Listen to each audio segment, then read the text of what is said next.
I'm Professor Stephen Coleman, and I've spent many years researching and writing about political communication. I'm interested in how politicians speak to us, how we speak to them, and what we do to each other.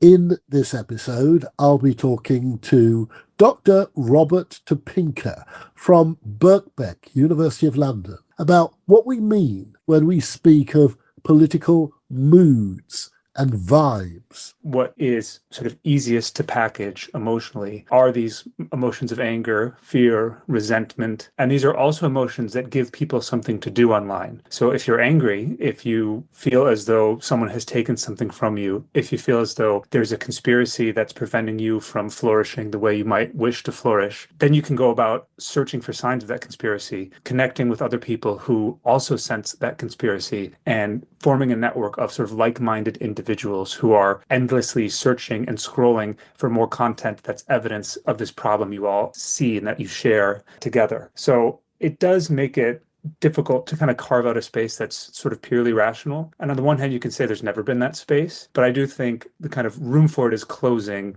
and the momentum is increasingly curated through algorithms that are designed to keep us emotionally invested. I have only one thing to say. You turn if you want to. The ladies not for turning. We shall fight on the beaches. We shall fight on the landing grounds. We shall never surrender. We cannot afford 4 more years of this, Philadelphia.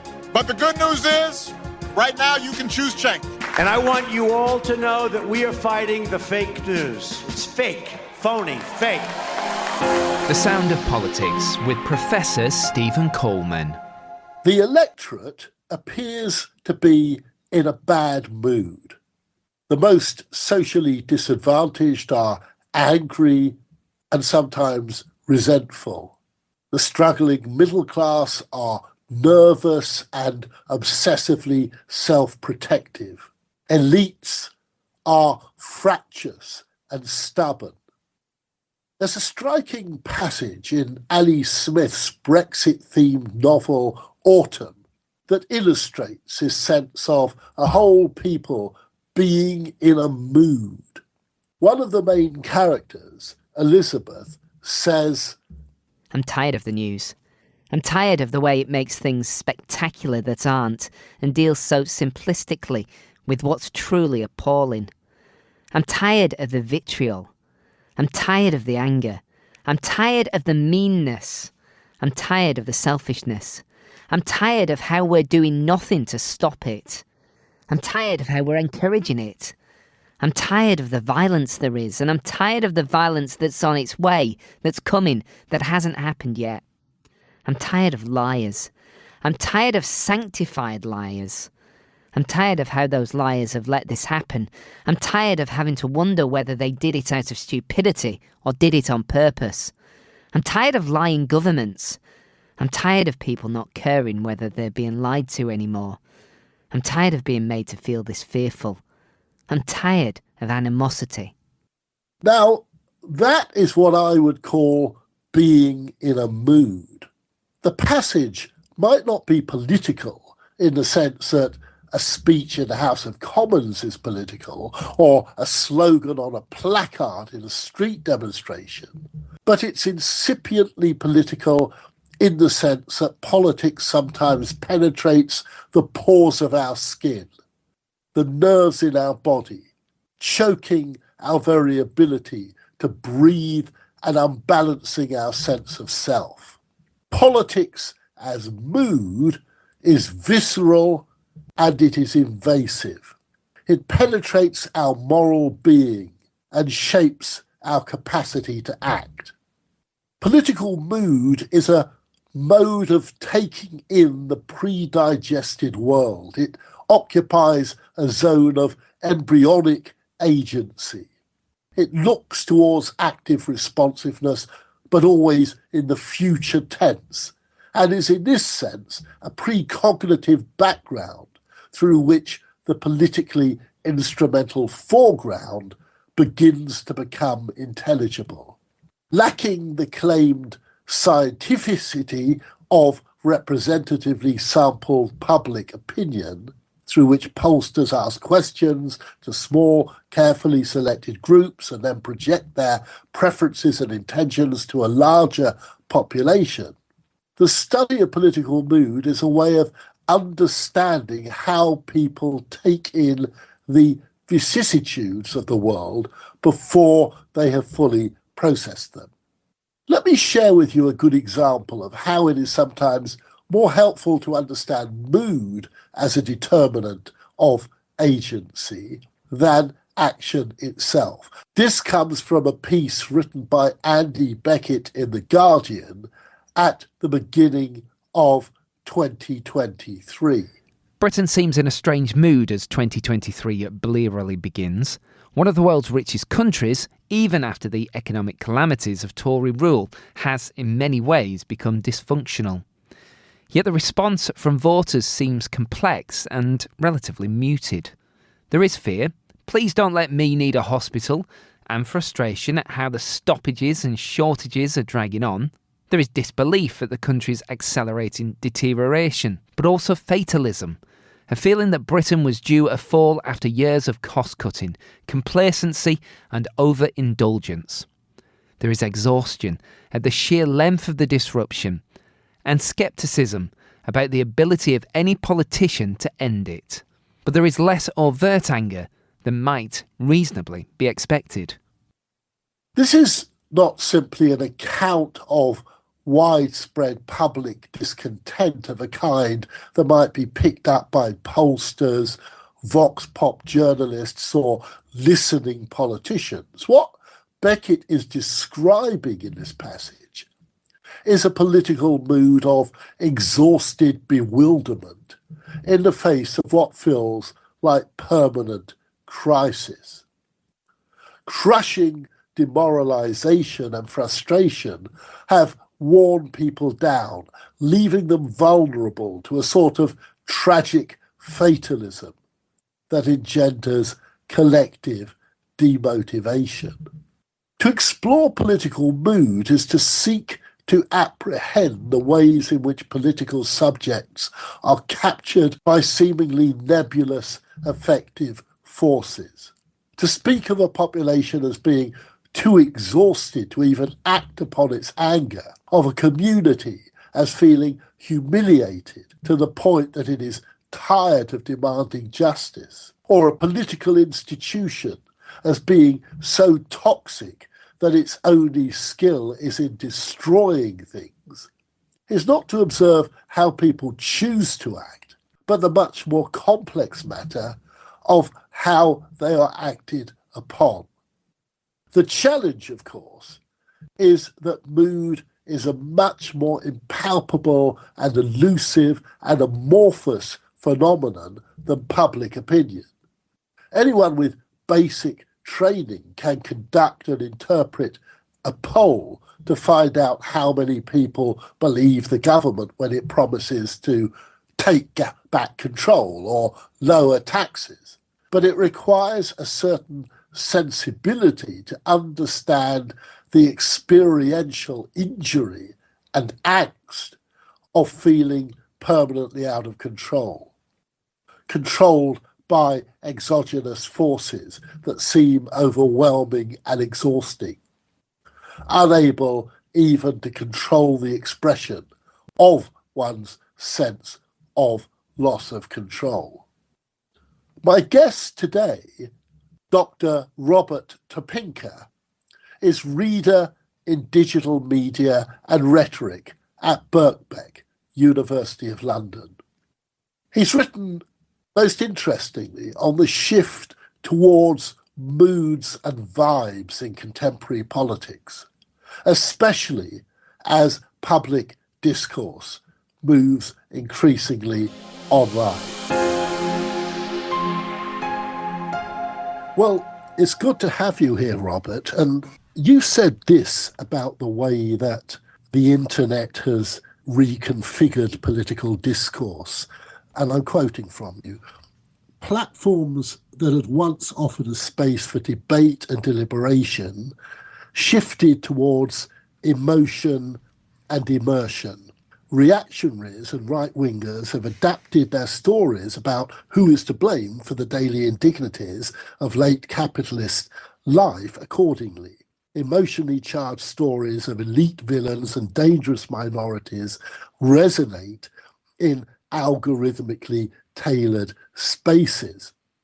Well, if, as you suggest, politics is increasingly conducted in the language of feelings rather than ideas, what does that mean for the ideal of democracy in the Enlightenment sense, in which people determine their own social destinies according to some kind of rational thought? I think partly the question, to answer it, you have to think about what's the direction of travel of the forms and environments and spaces where we might have public conversations. And right now, where we have public conversations is on digital platforms, or it's mediated through digital platforms. And that's true even if you're not someone who posts particularly often, or if you don't think you're someone who's highly engaged online.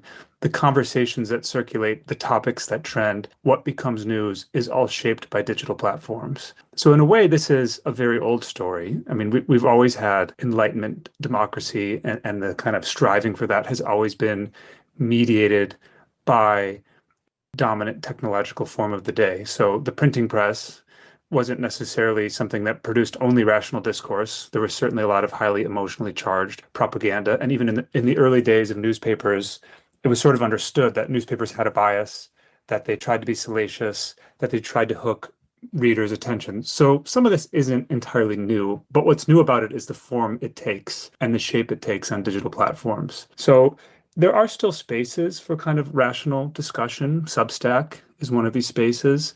It can be a very valuable space for writers to apply their trade, to produce long-form content. Even podcasts and YouTube shows can run on for hours and have highly engaged audiences listening for hours. So although we hear a lot about TikTok, it's not just short-form video content. But despite all that, it is true that what's curating what we see, what's shaping our experience online, is algorithmic curation. And those algorithms are there to serve as platforms, and those platforms want us to stay online, to keep us scrolling. And that's why we have that word doom scrolling that became so popular during the pandemic. And it's a useful term because it combines sort of the two key functions of social media, which is keep you scrolling and keep you emotionally engaged in some way. And it seems to be that what is sort of easiest to package emotionally are these emotions of anger, fear, resentment. And these are also emotions that give people something to do online. So if you're angry, if you feel as though someone has taken something from you, if you feel as though there's a conspiracy that's preventing you from flourishing the way you might wish to flourish, then you can go about searching for signs of that conspiracy, connecting with other people who also sense that conspiracy, and forming a network of sort of like-minded individuals who are endlessly searching and scrolling for more content that's evidence of this problem you all see and that you share together. So it does make it difficult to have kind of carve out a space that's sort of purely rational. And on the one hand, you can say there's never been that space, but I do think the kind of room for it is closing, and the momentum is increasingly curated through algorithms that are designed to keep us emotionally invested. I mean, that's a superb summary of where we are. And I think what I find very interesting about your work is that you go beyond that. I think you offer a little bit of hope. You seem to be suggesting that there is scope for a progressive politics of feeling, that for all of this online architecture that is seemingly pushing in one direction, there are cracks and spaces in which something more progressive can take place, even if it's within that emotional space. And I wonder if you could give some examples of that. Yeah, I mean, it's absolutely happening. You know, the right certainly doesn't have a monopoly over emotion at all. And I think there can be a tendency, perhaps, for progressives to think that, you know, those of us who call ourselves progressive or on the left, to think we're more rational, or we sort of have a better analysis, and maybe forget how emotional our politics can be and how that can be a benefit, how, being mad about the world can be a progressive claim to make as well. It doesn't just have to be kind of, people on the right who are angry. And there is this kind of shift. I mean, a lot of people now are speaking about vibes. Feels like vibes is kind of this vernacular, everyday way of talking about what academics would call affect. So not quite like named emotions, but a sense of things. And in general, the vibes aren't great. People feel they can't see a clear direction for the future. They feel like they're not getting a fair deal. They feel like ordinary politics is not responding to them. And that is a huge opening for progressives and for the left. And there are several examples of this. I mean, the most famous one right now probably is Zohran Mamdani, the mayor of New York, who ran a campaign that was really smart about social media. And that started by talking to ordinary New Yorkers who had voted for Trump and just asking them why and listening to them, and then offering them a different kind of solution to their problems. And Zohran has a really positive vibe. I mean, he's kind of a unique individual. I don't think everyone can be Zohran Mamdani. He's incredibly charismatic. He's incredibly skilled as a politician, but he is willing to kind of be in the space of Instagram and TikTok and engage with the content that is circulating there and have a bit of fun doing that. Another example from Europe would be Heidi Reichenich, who is the leader of Die Linke, the left party, that was sort of a bit in the wilderness after their former leader left. They had a kind of split over migration. And she gave a kind of blistering speech in the Bundestag about the kind of decision to allow the Alternative for Deutschland party to sort of be part of mainstream politics. And she was furious about it. She said, we cannot allow this. And this speech went viral. She became kind of a TikTok star. And she did so not so much by outlining specific policies, because TikTok is not really a great space to do that, but by being angry about the state of things, arguing against kind of the complacency of mainstream politicians, performing a kind of authentic self. And people, when they comment on her, often talk about her tattoos. She has this rapid fire way of speaking. She's not afraid to be emotional and also to be kind of like not media trained in the old fashioned sense, not PR managed, not relying on kind of focus group vetted discourse, but instead engaging and responding with what people online are feeling, sort of ensconcing themselves in the vibe, basically. And I think in some ways, progressives for a while were not quite sure how to do that. And we can talk about sort of some of the reasons for that and the kind of the rise of right-wing meme culture, and the left and progressives were a little at sea for a while. But I think things are shifting, and there's kind of a space opening up for progressives and the left to tap into a real sense of discontent that people are expressing in lots of different spaces online. I guess the political challenge there, Robert, is that politically we know how to aggregate preferences, but we don't really have a mechanism for aggregating vibes. So you might support one of these people or one of these movements in terms of a feeling of attachment to them, but when it comes to that being translated into a policy program, it can run into difficulties because the vibes are, by their nature, not very specific in terms of what you want done. Yeah, I think that's a really good point. And I think this is one of the advantages the right has online, which is in the kind of, the right, of course, has policy proposals of their own, but in the kind of broader trajectory of what reactionary or right-wing politics is it is a reaction against progressivism. And the general kind of overarching narrative is things have gone too far, wokeness has gone too far, political correctness has gone too far, our openness to immigration has gone too far, regulation has gone too far, and so on. So we need to roll it back. We need to go back to how things previously used to be. And that's, of course, embodied in Trump's slogan, "Make America Great Again." So it's a return to a previous state. So in that sense, vibes work really well for the right because they can say the vibes are off because things have gone too far. All we need to do is go back to the way things used to be. So the argument doesn't need to be about advancing a policy agenda. It just needs to be about stopping the direction of travel. Progressives have the unfortunate burden of having to argue for something new. So you're exactly right that vibes are one thing, but then when that gets translated into policy and requires compromise, it becomes very difficult. And then that old kind of progressive or left problem of purity politics pops up, where if someone compromises on your issue, suddenly they're no longer acceptable as a political representative. So I do think there needs to be a kind of reorientation amongst progressives and amongst the left away from purity politics and towards, in a way, learning from the right, which is learning about momentum. And I don't mean the organization that supported Corbyn. I mean, if someone is on your team, trying to support them. And that doesn't mean like sacrificing, core principles, but it does mean recognizing that in our mediated environment, what works is what has momentum. So purity politics, opening up splits, that doesn't help the kind of broader cause. So we need to find a way to translate vibes into political support, into kind of coalition building, which is something the right has actually been really good at doing over the last decade or so, and which is why they're so dominant in so many places, and something the left has sort of lost the ability to do in some ways. There's lots of reasons for that beyond just the media environment, but it is one of the, I think, kind of the key issues that the left is still sort of sorting through, which is how do we build a coalition in these algorithmically curated environments? Very interesting. I want to ask you about Nigel Farage. I mean, there is a prevalent sort of orthodoxy that he, as a leader of reform, is a brilliant communicator.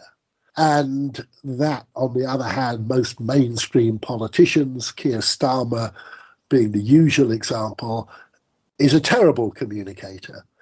I wonder whether what we're doing here is just talking about, whether we're talking about apples and pears, whether we're really comparing somebody who's trying to do one thing with somebody who's trying to do something else, and whether there needs to be, amongst people who study political communication, a little bit more nuance in describing what we think is normatively required by political communication. I mean, I think that's a really good point. I mean, I think one thing Keir Starmer is trying to do is he's trying to represent the entire population. He's trying to stand in for the whole of the country and say, I can bring you all along together. That involves compromise, but it also involves a kind of vision that everyone can see themselves in, ideally. Whether he's good at that or not, we can evaluate. But Nigel Farage is not trying to do that, right? He is arguing for an insurgent movement. He's trying to split the country into friends and enemies. I mean, this is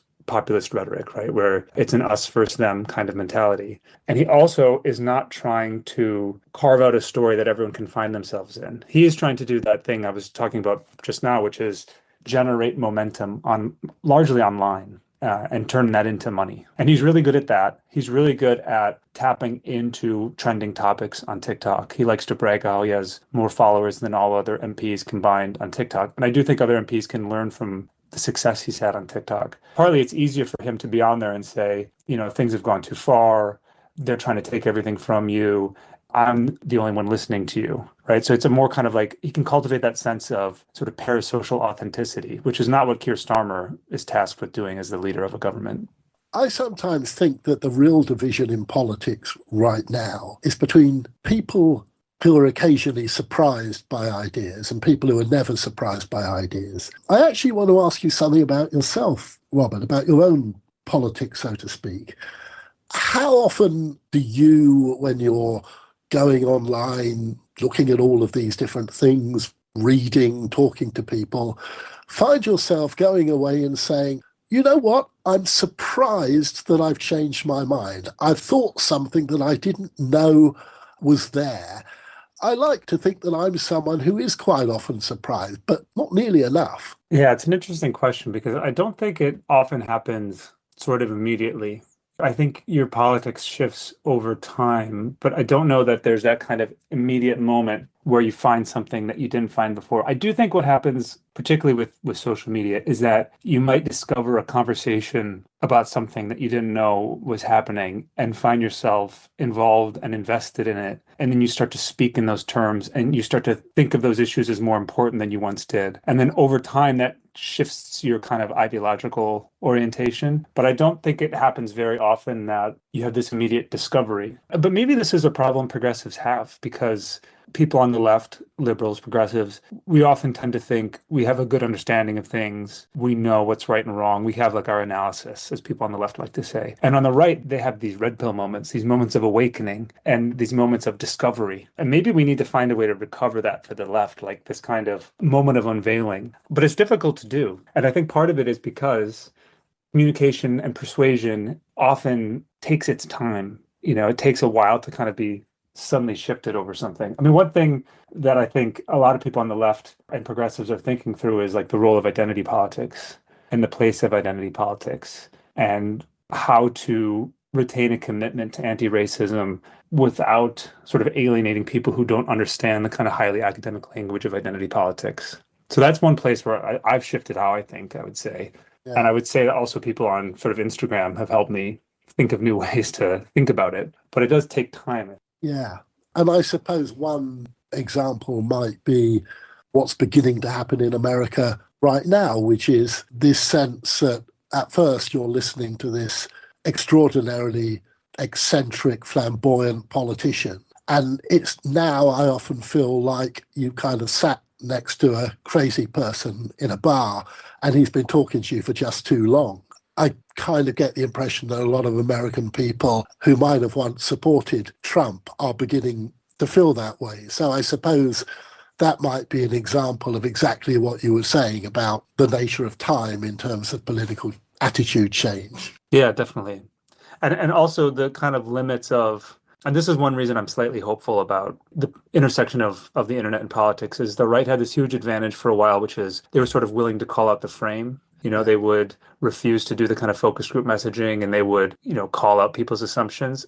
But that has diminishing returns over time, particularly when you're not really delivering. Yeah. So I think that's the kind of rhetorical tool that doesn't have the same power that it once did for the right.